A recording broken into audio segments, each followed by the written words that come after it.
Good morning from sunny Kharkiv, believe it or not. It's November and it's actually quite a nice day. We've just left the hostel. You can see the wonderful scenery just outside my hostel. My hostel's just there to the left, and this is what I walk out and see. Beautiful. Now, I've heard a lot of things about Kharkiv, most of them positive. One person said it's his favourite place in the whole world. Today I'm just going to go and do the tourist thing, go and look at all the things that generally people come to Kharkiv to see. I'm also going to do a couple of more specific vlogs while I'm here, but today's just about seeing what the city's got to offer. Now, my first stop is a place called the Annunciation Cathedral, which is literally 4 minutes away from my hostel, and it looks very beautiful. I did see it last night, and it's all illuminated at night time, and it does look very beautiful at night. I can just see it, see the spire just there. So yeah, let's go and have a look at that. Well, as you can see, it's a very beautiful cathedral. I need to come and check it out at night time. Time that well. Now let's go inside and take a look. I was warned on Google Maps that to expect people asking for money.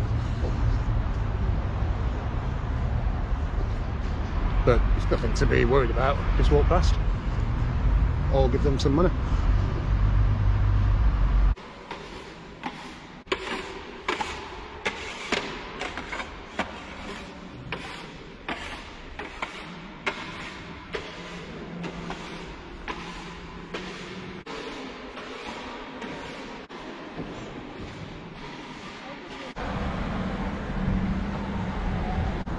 Well, this is the back entrance to the cathedral. You can see the all the mosaics at the main entrance.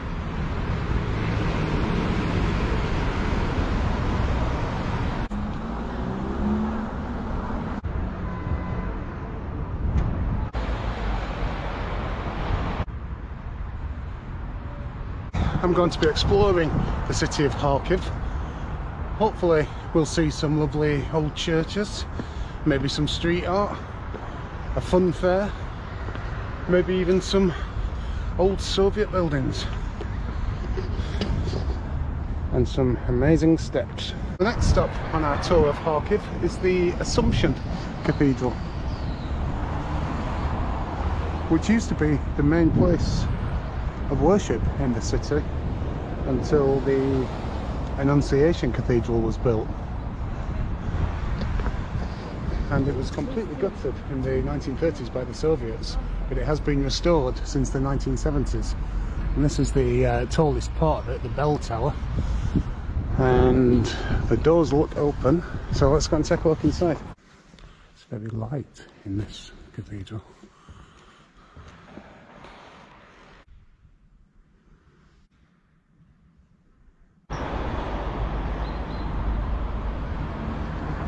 Right, my next stop, literally just minutes away from the cathedral, is this monastery.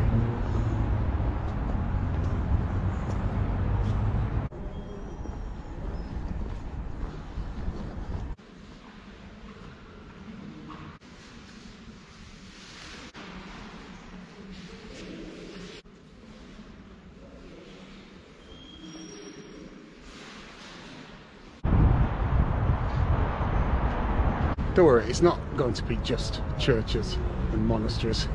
It just so happens that the first few things on my to-do list were churches and monasteries. Beautiful buildings in Kharkiv. And you can see over there, the mosaic right at the top. Well, there's some interesting stuff around here. I don't know what these are. There's no sign or anything. But check this out.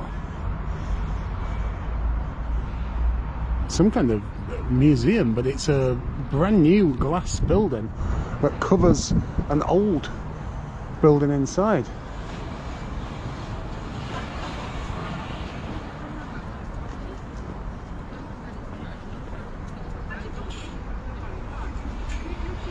So this is the T-34-85 tank, which was developed in Kharkov and was used in World War II. And just to my left there's another one. Now I'm not sure whether this is also a tank that was developed in Kharkov. I had heard that one of them was a British tank, but I'm not sure. If you're ever wondering what the temperature is when you're in Kharkiv, come to this square and just walk off to this corner and check it out on this huge thermometer. Right now it's 4 degrees.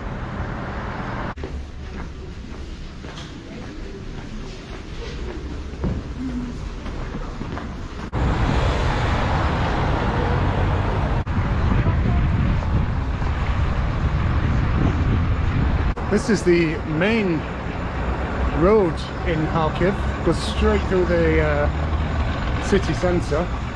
I was on here last night in a couple of bars. All this was lit up last night, it looked really nice.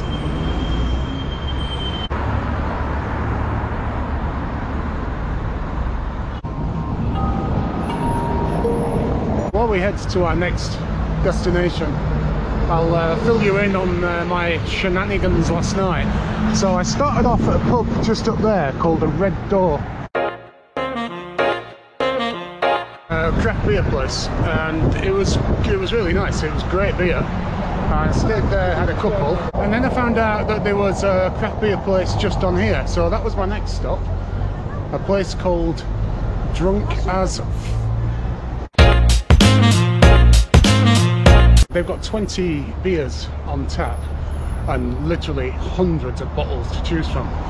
So I ended up having 4 in there, and that was me done. I was going back to the hostel, and then I was sat in the window and I just looked across here and I spotted something. Something took my eye which I thought looked interesting, and this was it. So I thought I'll come in here and have one, see what it's like. I think I was still here at 3 o'clock, I had about another 5, and got chatting and hanging out with a group of people and playing guitar and having a sing-along, and it was brilliant. It was a fantastic night.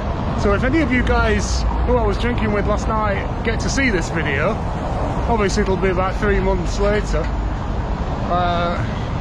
Nice one, it was a cracking evening.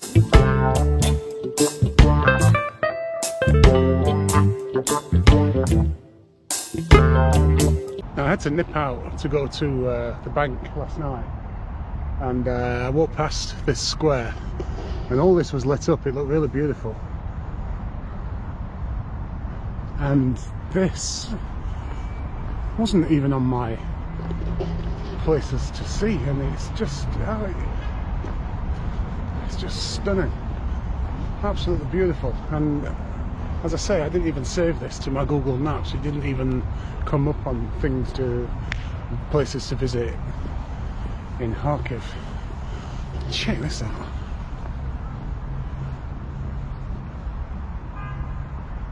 I can't walk past a lovely old church without going in. See the mosaic again, just let's see if it's as impressive on the inside. I'm impressed with Kharkiv so far, and in true Ukraine style, on one side you've got this beautiful church, and right opposite on the other side of the road you've got a classic example of brutal Soviet architecture. So let's go and take a look at that.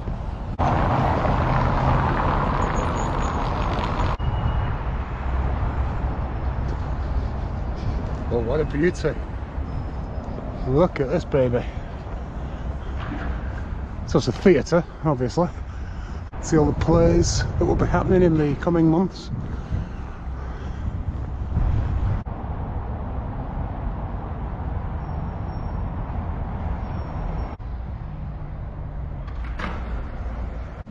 Well, this theatre's even more brutal than the side. Look at this.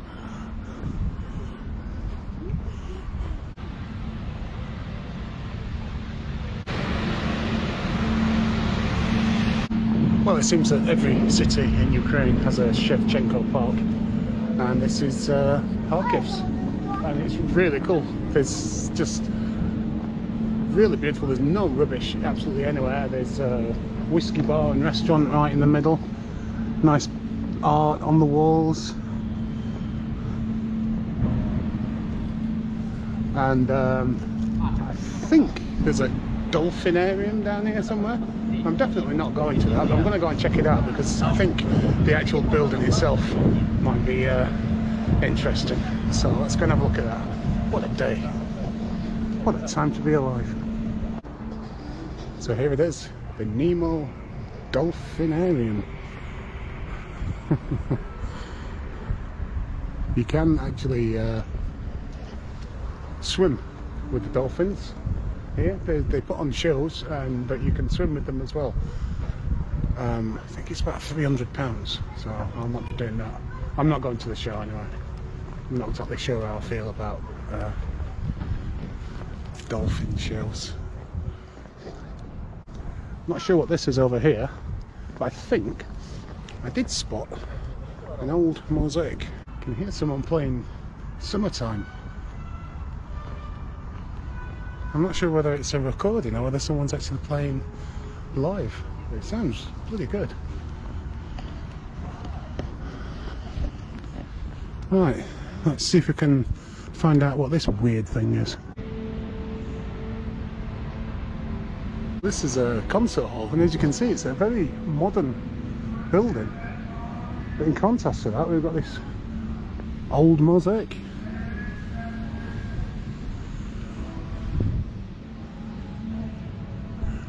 See the woman with the grand piano there? It's a nice one. Bold and bankrupt. You're missing out. You need to come to Kharkiv.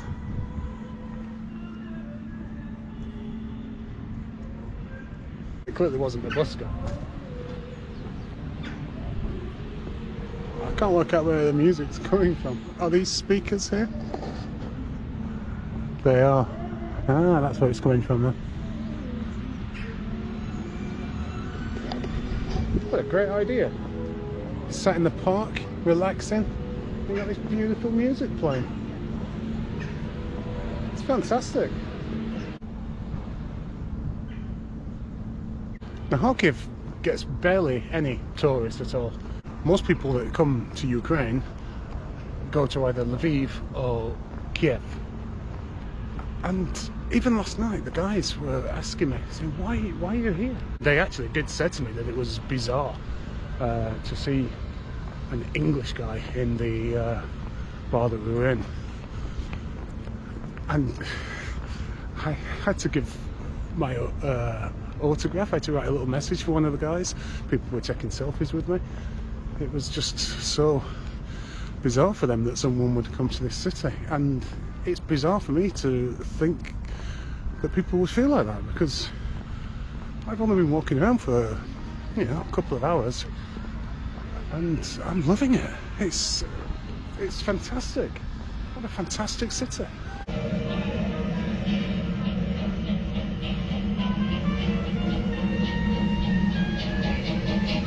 So this is a visualization of the sounds of Kharkiv, associated with the memories and feelings of its famous residents. I love that when you're walking down the park, you've got jazz music playing. That's just fantastic. Nice looking coffee shop over there.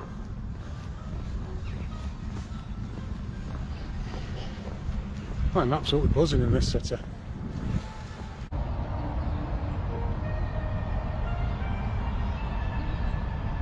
Looks a bit like the Hall of Fame. How beautiful is this? Having a soundtrack in the park is just a fantastic idea. Just puts a smile on everybody's faces.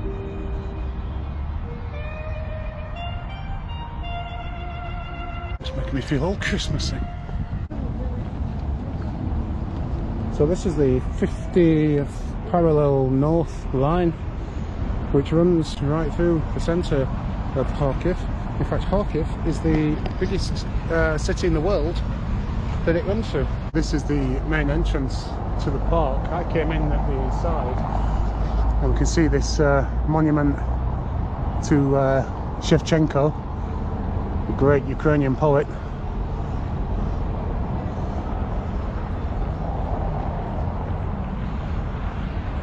I'm guessing that people rub this for luck, judging by the colour. It's quite some monument, this. Wow.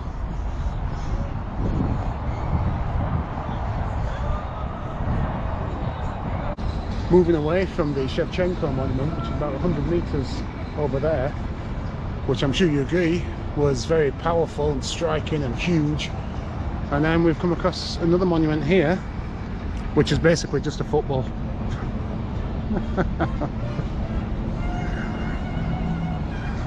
Apparently it's a great meeting point.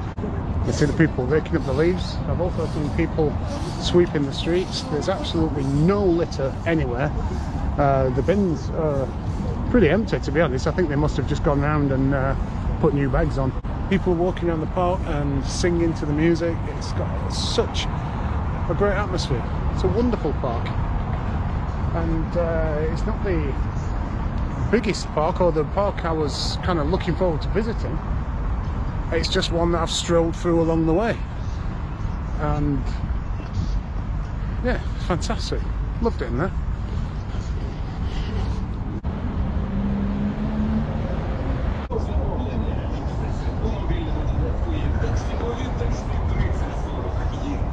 This is Freedom Square then. Looks like they're preparing for, I'm guessing, some kind of Christmas celebration. Because I feel all Christmassy, and it's not actually that cold. I was going to say it's chilly, but it's not actually that bad. But I thought I'd treat myself to a lovely coffee and cake in the park. This looks like some kind of caramel thing, I don't know what it is. It's probably not the best coffee, but both of them for £1. Let's see what this is like. That spoon's not going out.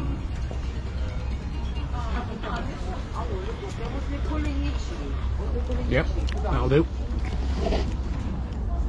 Well, I spotted this one from afar.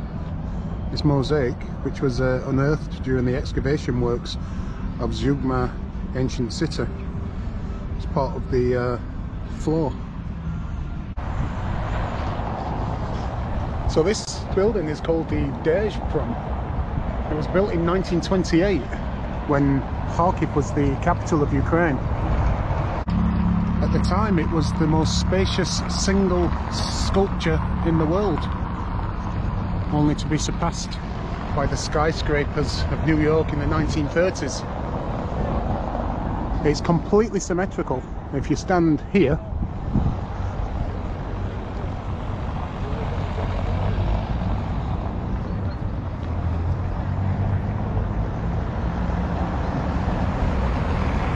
I'm not sure what it's used for these days. So let's go and take a closer look. So there are 347,000 cubic meters capacity in this building, and it's a UNESCO site.